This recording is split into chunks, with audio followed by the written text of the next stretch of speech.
नमस्कार मित्रांनो, माझं नाव दिलीप मेघ दारोडे आहे.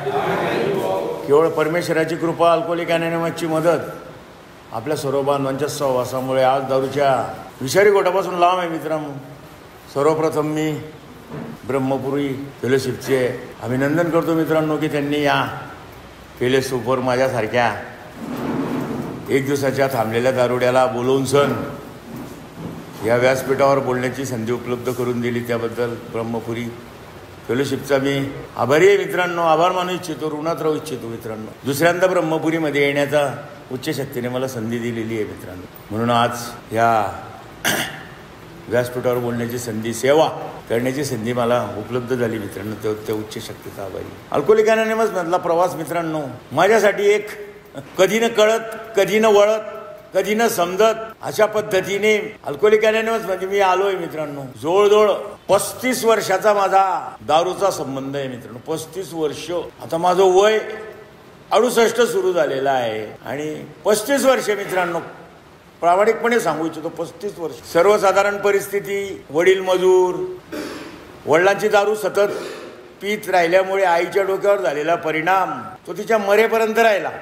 वडिलांचं दारू पिऊन सण घरामध्ये रोज झगडे, भांडण, शिवीगाळ या गोष्टीमुळे मित्रांनो मी भीतीग्रस्त झालेलो होतो. 2 लहान बहिणी होत्या, त्याही भीतीग्रस्त राहायच्या. वडील आले म्हणजे आम्हाला दहशत आली आणि त्यामुळे आईच्या डोक्यावर परिणाम झाला होता मित्रांनो. आम्ही भाकरीला सुद्धा मोहतात धरलं. तिला काही करता येत नव्हतं. शिवीगाळ करायची, मार हाळ करायची, पण माझ्यावर भरपूर प्रेम असायचं तिचं. मला कधी तिने मारलं नाही. आजोबा समजवायचे मित्रांनो. दारू वाईट होती मला लहानपणी माहिती होती. असंख्य प्रकारचे दारू पिलेले व्यक्ती बघत होतो मित्रांनो, ज्याच्या हातामध्ये दगड आहे, दारू पिलेला शिवीगाळ करतो आहे, लोक त्याला घाबरतायत, असा दारुड्या मी बघितला होता मित्रांनो. त्यानंतर एक सूट बुटामध्ये गटारीत पडलेला सुद्धा बघितलेला होता मित्रांनो. आम्ही शाळेमधून यायचो त्यावेळेस गटारीमध्ये पडलेला असतो. दारू पिलेली आहे. दारू वाईट होती मित्रांनो, लहानपणी माहिती होतं. आणि मी या दारूचे परिणाम पाहतामुळे मला सुद्धा भीती वाटायची आणि मी स्वतः भीतीग्रस्त झालेलो होतो मित्रांनो. थोडंसं दिवसा शाळेतून आल्यानंतर थोडं दिवसभरामध्ये थोडंसं व्यायाम वगैरे करायचो आणि घरी जायचो मित्रांनो. वडील मजूर वर्गाचे असल्या कारणाने रविवारी सुट्टी असायची. काही मित्र यायचे, त्यांचे मटण वगैरे आणून द्यायचे आईला. आई शिवीगाळ करत काहीतरी करायची पण बनवायची मित्रांनो. घरी आलेल्या पाहुण्यांना ती कधी खाली जाऊ देत नाही असायची. आणि त्या प्रेमामध्ये वडिलांनी कधीतरी मांडीवर घेऊन सण एखादी इंदोर पॅक त्यावेळेस होती, एखादी चमचा माझ्या तोंडात लावला असेल मित्रांनो प्रेमाने. चव आवडली नव्हती किंवा त्याचे परिणामही काही माहिती नाही. परिणाम बघितले होते, दारू वाईट. अरे बाबा ही दारू आहे. इंदोर पॅक होता मित्रांनो. इंदोर पॅक दारू असायची. आणि कार्यकाळ चालू राहिला मित्रांनो. मी भीतीग्रस्त. बघितलेल्या दारुड्यांचा परिणाम, त्यांच्याबद्दल वाटलेले मला भीती ही फार गंभीर होती मित्रांनो. बालमनावर परिणाम होत होते. 62-65च्या लढाईच्या वेळेस मला असं वाटायचं की आपणही काहीतरी बाबा, शरीर प्रकृती चांगली होती. शाळेमध्ये शिक्षकही माझं थोडंसं कौतुक करायचे, प्रार्थना वगैरे म्हणण्यासाठी. काही खेळ असायचे त्याच्यामध्ये करायचो मित्रांनो. ते म्हणायचं बाबा तुझ्यामध्ये चांगली पर्सनॅलिटी आहे, तू काहीतरी वेगळा बनशील, काहीतरी वेगळा करशील. आणि मलाही वाटलं होतं की आपण आर्मीमध्ये नोकरी वगैरे काही जॉईन करावी वा कारण. पण ते भीतीग्रस्त ते दारूमुळे झालेला माझ्या डोक्यावर तो वडिलांच्या सततच्या परिणामामुळे आणि मी बघत असलेल्या दारुड्याबद्दलच्या मला फार भीती वाटायची मित्रांनो. त्यामुळे त्या आर्मीमध्ये जाणं हा विषय माझ्यासाठी फार दुरापास्त होता, शक्यच नव्हतं. मी PSC परीक्षा 1970 साली पास झालो मित्रांनो. मी 7वीमधून त्यावेळेस PSC परीक्षा असायच्या, प्रायमरी स्टँडर्ड सर्टिफिकेटची परीक्षा होती. त्या परीक्षेवर हुशार विद्यार्थी शिक्षक बनायचे किंवा काहीतरी बरंचसं काहीतरी पुढे मार्ग. म्हणजे त्यावेळेस मॅट्रिक 12वी नंतर होती मित्रांनो आणि PSC परीक्षेला फार मान होता. त्याच्यात मी पास झालो होतो. आणि 7वीतून 8वीत गेलो मित्रांनो. आणि पट्टीवर बसणारा मी खाली, आम्हाला बेंच मिळाले बसायला आणि शेवटच्या बेंचवर बसलो. भीतीग्रस्त होतो. आणि ते माझे मित्र होते मित्रांनो, त्यावेळेसचे मित्र 7वीतून 8वीत आलेले. आणि एक दिवशी त्यांच्या घरी जायची मला संधी मिळाली मित्रांनो. आणि ती संधी घाबरत गेलो होतो. आणि दुर्दैवाने म्हणावं लागेल मित्रांनो, आज मला लक्षात आलं किंवा मला बऱ्याच दिवसांनी समजलं की दुर्दैवाने उपजीविकेचे साधन म्हणून त्यांच्या घरी कच्चे दारू पाडण्याचे अड्डे होते. आणि ते काय एक बुच्चन म्हणा किंवा काय एक छोटूस माझ्या शरीरात ते गेलं मित्रांनो. आणि त्या दिवशी वाटणारी मला एक नवीन चव त्या दिवशी मला समजली. इंदोर पॅक वडील एक चम्मच म्हणजे प्रेमाने पाजत होते. त्यावेळेस मला तिची चव नाही आवडली होती. पण आता मात्र मित्रांनो तिची चव नाही आवडली होती, पण तिचा परिणाम मला जाणवलेला होता की बाबा माझ्यामधली भीती अचानक गायब झाली. आणि त्यानंतर त्या भीती गेली म्हटल्यानंतर मग मित्रांनो एक वेगळाच आनंद मला त्यावेळेस जाणवला होता. आणि त्या एक बुच्चन दारूने माझ्या जीवनामध्ये काहीतरी एक चांगलं घडून आणलं मित्रांनो. आणि ते आकर्षण इतकं जबरदस्त, त्याचा परिणाम असा झाला मित्रांनो की त्यानंतर दुसऱ्या दिवसापासून मी शाळेत गेलो नाही. माझे मित्र शाळेमध्ये, मी त्यांच्या घरी. कच्ची पक्की, नरम गरम आणि कमी दिवसामध्ये मी त्यांचे वडील मला सांगायचे, भाऊ हा फुग्गा आहे म्हणे, हा विकून येत जा म्हणे तू. एक डायरी द्यायची माझ्यापाशी, एक ग्लास द्यायचे आणि एक मेणबत्ती राहायची मित्रांनो. आणि मी त्यावेळेस आमच्या जळगावमध्ये MIDC एकच फॅक्टरी होती आणि मी तिथं जाऊन त्या गड्डे खणलेले राहायचे, ते मेणबत्ती लावून बसायचो मित्रांनो.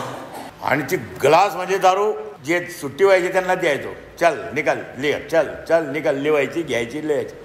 आणि उरलेली दारू मात्र मित्रांनो मला पिण्याची मोह निर्माण झाला. आणि मग मी हळूहळू बुच्चन, कप, ग्लास आणि झालो मित्रांनो. जसा जसा मी बुच्चनाला, कपाला आणि ग्लासाला बळी पडलो तसं तसं माझ्या बॉडीमध्ये एक वेगळं परिवर्तन व्हायला सुरुवात झाली. भीतीग्रस्त मी, भीती गेली.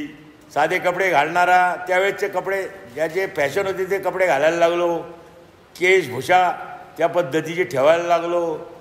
त्यावेळेसचे जे काही नवीन त्याच्यावेळेस जे काही हिरो होते ते पिक्चरचे हिरो, धर्मेंद्र, विनोद खन्ना, असे त्यांच्या स्टाईल, बालाची स्टाईल ठेवायला लागलो मित्रांनो. आणि हळूहळू मित्रांनो आईची परिस्थिती, वडील दारू, त्यामुळे माझ्याकडे घरामध्ये लक्ष देणारं कोणी नव्हतं. आणि मग मी बेचूट झालो मित्रांनो. मग हळूहळू गांजा, अफीम, चरस याचा धनी झालो. त्याच्यानंतर मग दुसरा पर्व सुरू झाला मित्रांनो. कमी वयामध्ये ज्या ज्या गोष्टी मी करायला नको पाहिलं त्या गोष्टी सुरू झाल्या. वेश्या गमन सुरू झालं, पत्ता, सट्टा, जुगार, या सगळ्या गोष्टीचा मी इतका अधीन झालो मित्रांनो की मी विसरूनच गेलो होतो की माझ्या अपेक्षा काय होत्या, मला काय करायला पाहिजे होतं, माझ्या इच्छा काय होत्या, नाही समजलं मित्रांनो. त्या दारूच्या शक्तीने, त्या अफीमच्या शक्तीने, त्या सगळ्या शक्तीने मला इतका आळवून घेतलं मित्रांनो की त्याच्यापासून सुटका होणं त्या वयामध्ये माझ्यासाठी अतिशय, मला सुटका करून घ्यायची वाटतच नव्हती मित्रांनो. बस ऐश करो. त्या वयामध्ये 2 अड्डे, 3-4 क्लब, गुन्हेगारी पार्श्वभूमी सुरू झाली मित्रांनो. थिएटरवर ब्लॅक करणे, मारामाऱ्या करणे, सुपऱ्या घेणे, 4-5 मित्रांची आमची गँग बनली मित्रांनो. आणि मग त्यावेळेस तो जो बेडरपणा, क्रूरपणा, या सगळ्या गोष्टी सुरू झाल्यात मित्रांनो. आणि मला असं वाटलं की आता आपले 2-3 अड्डे, 3-4 क्लब आपण बनवू. वय होतं माझं मित्रांनो त्यावेळेस जवळजवळ 20 वर्षामध्ये त्या दारूने, त्या अफिंगने, त्या चरसने, त्या भांगने आणि त्या नको असलेल्या छंदामुळे मला बेधुंद बनवून दिलं मित्रांनो. पण 2-4 अड्डे, 3-4 क्लब पाहिजे. नवीन पिक्चर लागले, सगळ्या थिएटरच्या बाल्कनी तिकीट माझ्या खिशामध्ये असायचे मित्रांनो. निरागस होतो, काहीच नाही होतं. पण असं बनलो होतो की पोलीस लोकांचे लाकडी दंडे अंगावर तुटून जायचे मित्रांनो. ते म्हणायचे किस मट्टी से बना है यार तू, साले हमारे दंडे तेरे ऊपर काम नहीं करते, साला तू कौनसा ऐसा झंडा गाडने वाला है हमको मालूम नाही मित्रांनो. तरी मला फार स्वतःचा अभिमान वाटायचा. माझ्या गल्ली, माझ्या एरियामध्ये कोणी दारू पिऊन सण यायचं नाही मित्रांनो. त्या माझ्या दिलीप भाई काय येला काय मुली सिक्युअर होत्या त्या शाळेमध्ये जाणाऱ्या. नाही दिलीप, कोणी त्यांना काही त्रास दिला तर डायरेक्ट दिलीप भाऊ ओळखता का, नको बाबा. संध्याकाळी मग आम्हाला त्याच्या हातचा मारच खायचा. अशा पद्धतीची माझ्या बाबतीची दहशत निर्माण झाली मित्रांनो. आणि मग आता काहीतरी आपल्याला दुसरंच काहीतरी करायचं 2 नंबरच्या धंद्यामध्ये. हे माझी घोडदौड असताना एक हँगओव्हरमध्ये मला एक ठिकाणी जायची संधी मिळाली मित्रांनो. पैसे घ्यायला जायचं होतं आणि त्यातला बराचसा मला मिळणार होता म्हणून त्या हँगओव्हरमध्ये मी गेलो मित्रांनो. आणि त्या संबंधित माणसाला म्हटलं मला पैसे पाहिजे. ते म्हटलं पैसे आम्ही देऊ, पण आमचा व्यवसाय झाल्यानंतर 12-1 वाजता पैसे तुम्हाला देऊ, तोपर्यंत तुम्ही टाइमपास करा. आणि नवीन सिटी होती मित्रांनो, सांगायला हरकत नाही. ज्याच्या माझं भाग्योदय झाला असं म्हणेल मी. ती मनमाडमध्ये मी गेलो होतो मित्रांनो. आणि आता टाइमपास काय करायचा, हँगओव्हर होता, सगळे मुलं चाललेले होते. अरे किधर जा रे, बोले भरतीला चाललो म्हणे आम्ही. बुवा इकडे आर्मीची भरती होती. म्हणजे चला टाइमपास करू, आपल्याला 4 वाजेपर्यंत पैसा मिळणार नाही, काहीतरी टाइमपास करू. आणि मित्रांनो ते भरती पाहायची गंमत बघायला मी काय गेलो. आणि अर्धे पोलीस बंदोबस्त त्यावेळेला होता मला वाटतं. त्यावेळेला पोलीस लोक आले म्हणून अर्धे पळून गेले, अर्ध्या आत कुठल्या, अर्ध्यामधला मी होतो. 4 वाजेपर्यंत सगळं फिजिकलचं सगळं त्यावेळेचं घेऊन घेतलं मित्रांनो. आता तू भरती झाला म्हणे आमच्याबरोबर, तू आता मुंबईला चाल. अरे बापरे म्हटलं भरती मी, अरे म्हटलं मी तर पैसे घ्यायला आलो बाबा, मी काही भरती व्हायला आलो नव्हतो. आणि मित्रांनो त्यांनी माझा पत्ता लिहिला आणि मला हाकलून दिलं मित्रांनो शिवीगाळ करून. परत गेलो, पैसे मिळाले, क्वार्टर पिली मित्रांनो. आणि त्यावेळेस संध्याकाळी 6 वाजता परत जळगावला पोहोचलो. ज्यांनी पाठवलं त्याला म्हटलं बाबा अशा पुढच्या कामगिरीवर पाठत नको जात जाऊ म्हटलं. अशा कामासाठी गेलो होतो आणि हे माझ्यासाठी जो सुवर्ण संधी होती मित्रांनो, पण ती सुद्धा मी दौडून आलो होतो. म्हटलं मला यायचं नाही, फक्त एक छोटासा पत्ता लिहून घेतला होता मित्रांनो आणि परत आपल्या छंदामध्ये मग्न झालो. 4-5 दिवसानंतर माझ्या बहिणीने मी ज्याचे काम करायचे टिफिन आणायची तिथे कागद आणला, गुलाबी कलरचा कागद होता, त्याच्यावर लिहिलं होतं अफगाण चर्चला रिपोर्ट करा. आणि मित्रांनो त्यावेळेस माझ्या घरामध्ये माझे आजोबा माझे वडील म्हणायचे तू गुंडा मवाली बदमाश काही असला तरी चालेल, पण या कामासाठी तू जाऊ नको. गल्लीतले मुली वगैरे सांगायचे दादा तू गेल्यानंतर आम्हाला कोण रक्षण करणार. मग म्हातारे कुतारे म्हणजे तू गेला तर माझ्या गल्लीमध्ये लोक दारू पिऊन येतात, शिवीगाळ करतात, दगडफेक करतात, कोण बघेल इकडं. एक विचार आला, म्हटलं बाबा आता हे सगळं बघण्याचा मार्ग सोडा. आता माझ्याकडे परमेश्वराने एक तर तिकडे जायचा मार्ग 302चा मार्ग कडे न जाता हा एक चांगला मार्ग माझ्या लहानपणी कधीतरी मी विचार केला होता की बा एक आर्मीची सेवा करण्याची संधी मला मिळेल का 62-65च्या युद्धाच्या वेळेस. आणि आता त्या परमेश्वराने मला मी इतका गोवान परिस्थितीमध्ये असून सुद्धाही मला एक संधी दिली आहे. म्हटलं मला तर तुम्ही आता जाऊ द्या. आणि त्यांचा हातपाय पडून मित्रांनो मी अफगाण चर्चला आर्मीची ड्युटी जॉईन केली. आणि त्यानंतर मित्रांनो एक शिस्तबद्ध जीवनाचा पायंडा माझ्या जीवनामध्ये आला मित्रांनो. अतिशय शिस्तबद्ध जीवन, कारण की तिथं इन्स्ट्रक्टर अतिशय स्ट्रिक होते, मार भरपूर मारायचे मित्रांनो. पण मला मार खाणं गरजेचं होतं, कारण की हा मार जो मी खाल्ला नसता तर बाहेर जाऊन मी लोकांना मारला असता आणि मग मला कुठे जायचं असतं मला माहिती होतं. त्या उच्च शक्ती मला ते जो परमेश्वर म्हणतात मित्रांनो त्याने मला सगळ्या यथासहन करण्यासाठी शक्ती दिली मित्रांनो. पण सुट्टीवर आल्यावर मात्र मी कधी सुट्टीवर राहायचो नाही. पहिली पोस्टिंग बर्फामध्ये, ज्याने वाटीमधल्या बघितल्या बर्फ त्याने बर्फामध्ये नोकरी, मायनस टेम्परेचरमध्ये नोकऱ्या. पण तिथे एक शोध लागला होता मित्रांनो, ज्यावेळेस नॉनव्हेज असेल त्यावेळेस एक पॅक रम मिळत होती मित्रांनो. 60 ml रम मिळायची मित्रांनो. आणि त्या रमच्या आशेवर मित्रांनो मग ते प्रामाणिकपणे नोकरी करण्याची प्रवृत्ती. कितीही मारा कितीही धोडा, हप्त्यातून 3दा ते एक पॅक मिळणार आहे ना. हा मित्रांनो ते आकर्षण दारूचं. आणि त्या आकर्षणापोटी मित्रांनो 15 वर्ष आर्मीची नोकरी, एकही अनडिसिप्लिन केस झाले नाही. सुट्टीवर आलो, गरिबीची परिस्थिती होती, 50 पैसे बांबूचे प्लॉट होते तरी घेऊ शकलो नाही. आणि ही मित्रांनो अतिशय गरिबीची परिस्थिती, आर्मीची नोकरी, पगार कमी, स्वस्त प्लॉट, स्वस्त जमिनी नाही घेऊ शकलो. आणि चाललं होतं मित्रांनो आर्मीची नोकरीमध्ये 3 वेळा पत्नीला घेऊन जायची संधी मिळाली. 3 अपत्य झाले मित्रांनो, 2 मुलं 1 मुलगी झाली. रिटायरमेंट झालो, घरी आलो. 4 बाटल्या बंपरच्या ओल्ड मंगच्या मिळाल्या, त्याचं संपल्याशिवाय घरी आलो नाही मित्रांनो. घरी येताच की संध्याकाळी परत MIDC मध्ये सिक्युरिटीची ड्युटी जॉईन केली. परत दारू. सुट्टीवर आल्यानंतर वडील आम्ही दारू प्यायचो मित्रांनो. तेव्हा आमच्या वडिलांना माझा फार स्वाभिमान वाटायचा. अरे काय यार एकदम गोवान केस, एकदम बिलकुल डॉन केस, बिलकुल गोवान केस. आणि ते अड्ड्यावर बसून काय म्हणायचे मित्रांनो, पुत्र व्हावा असा गुंडा, जाता भागा म्हणायला लागला आता कुठे झेंडा. मला एकदम व्यवस्थित वाटायचं मित्रांनो. आणि ती सुंदर नोकरी करून रिटायर झालो. परत त्याच्याच अनुषंगाने दुसरी नोकरी मिळाली, स्टेट गव्हर्नमेंटची नोकरी जॉईन झाली मित्रांनो. प्रामाणिकपणा, कसोशीचा प्रामाणिकपणा, फक्त दारू मिळवण्यासाठी. मुलांचं लहानपण बघितलं नाही, त्यांचं शिक्षण बघितलं नाही, काय नाही मित्रांनो. कार्यालयामध्ये फक्त एक चांगलं काम करणारा मी आणि हजरजबाबी मी आणि रिटर्न रिप्लाय बाय 5 मिनिटं रिपोर्ट देणारा असा मी. त्यामुळे कार्यालयामध्ये हवा असणारा मी, मात्र घरामध्ये बायकोला नको सावत चाललो होतो. हळूहळू तिथे समजायची पद्धत बदलत चालली होती मित्रांनो. लहान मुलं होते, समजायची. अहो तुम्ही देश सेवेच्या पहिले सुद्धा वाया गेलेली केस होते. परमेश्वराची कृपा झाली, एवढी चांगली नोकरी झाली, पेन्शन मिळालं, परत स्टेट गव्हर्नमेंटची नोकरी मिळाली. मुलं लहान आहे, यांच्याकडे लक्ष द्यावं. कमी प्या, बेतात प्या, मापात प्या, घरी आणून प्या. सगळ्या तिने माझ्यासाठी परिणाम, सगळ्या मला संध्या दिल्या मित्रांनो. पण मी काही ऐकाय. मुलं मोठी झाली, बायकोची समजवायची पद्धत बदलली मित्रांनो. चंद्रमुखी सारखी समजावणारी सूर्यमुखी सारखी समजवायला लागली. आणि शेवटच्या क्षणाला ज्वालामुखी झाली होती मित्रांनो, कारण की तिला बघता की बाई दारू उतरून द्यायची.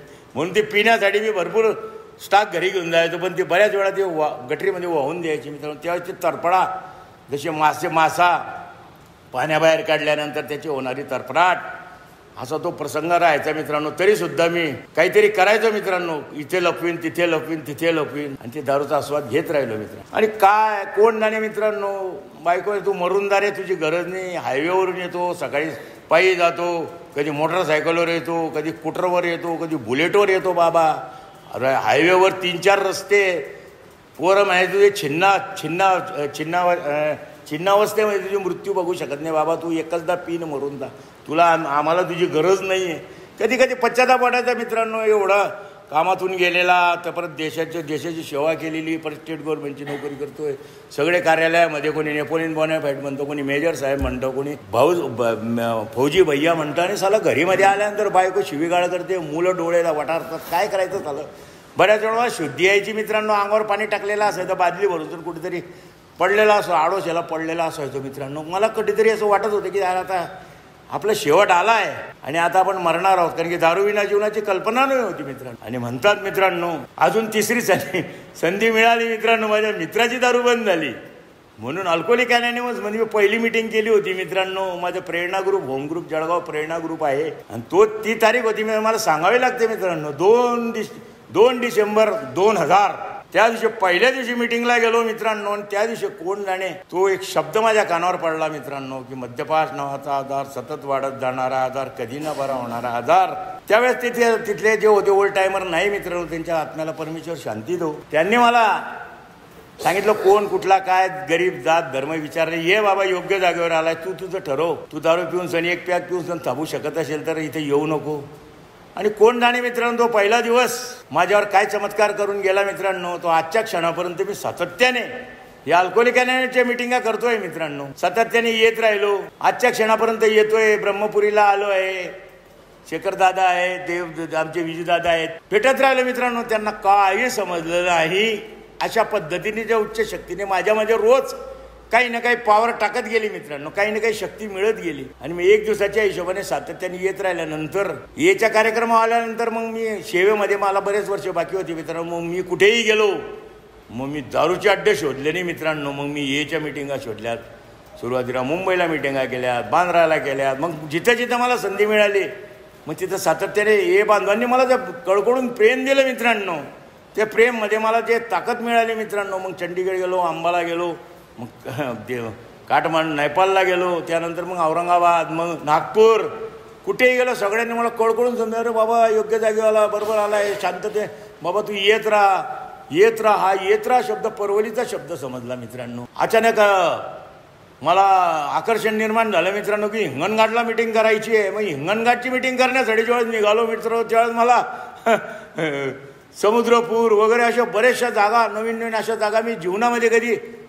आर्मीची नोकरी म्हणजे ज्या ज्या देशाच्या बाहेर बाउंड्रीच्या ज्या जागा पाहिल्या, त्यानंतर ह्या ज्या मित्रांना ज्या जागा दाखवल्या मित्रांनो, या तर जीवनामध्ये परत मी कधी स्वप्नात सुद्धा विचार केलेला नव्हता मित्रांनो. त्या मध्यशक्तीने मला जगामधून उठवण्याचा प्रयत्न केला होता मित्रांनो, आणि त्या मध्यशक्तीने मला उच्च शक्तीच्या स्वाधीन केलं मित्रांनो. अनावधानाने केलं तिने, माझी इच्छा नव्हती.